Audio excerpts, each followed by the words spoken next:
Our world leaders are being accused of ignoring abuses carried out by government security forces in Indian-administered Kashmir.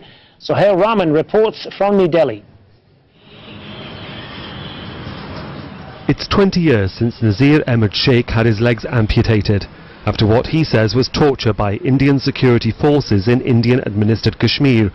The stonemason was accused of being a rebel sympathizer. Soldiers tortured me by using a roller on my legs. They would get on the two sides of the roller to exert extra weight. They would pour hot water on my legs and also burnt my hand on the fireplace. I was subjected to brutal torture, and when they thought I would die, they dumped me outside a hospital. He's not the only one.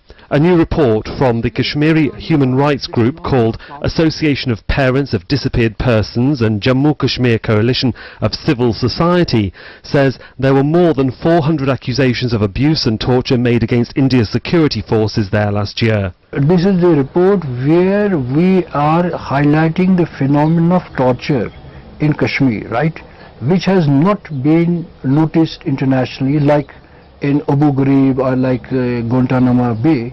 So in this phenomenon of torture here, where we have tens of thousands of the torture survivors here and a lot of them have died. In March, Aljazeera reported the death of schoolteacher Rizwan Asad while in police custody near the state capital Srinagar. Police said the 28-year-old teacher in the town of Awantipura was picked up by security forces as part of what they call an ongoing terror investigation.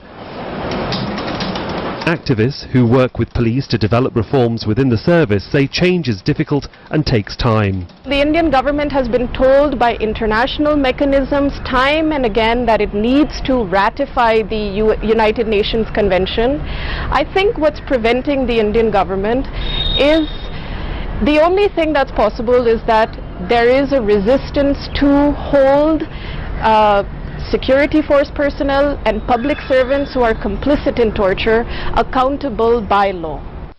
Al Jazeera asked the Indian Army for comment, but they haven't responded. This latest report is a disturbing read for outsiders trying to understand the realities for Kashmiris in the Indian-administered region, which is also disputed with Pakistan. While successive Indian governments remain silent and refuse to accept there is a problem, it's left to those such as Nazir to highlight their experiences and their hopes that no one else has to suffer like him. Sohail Rahman, Al Jazeera, New Delhi.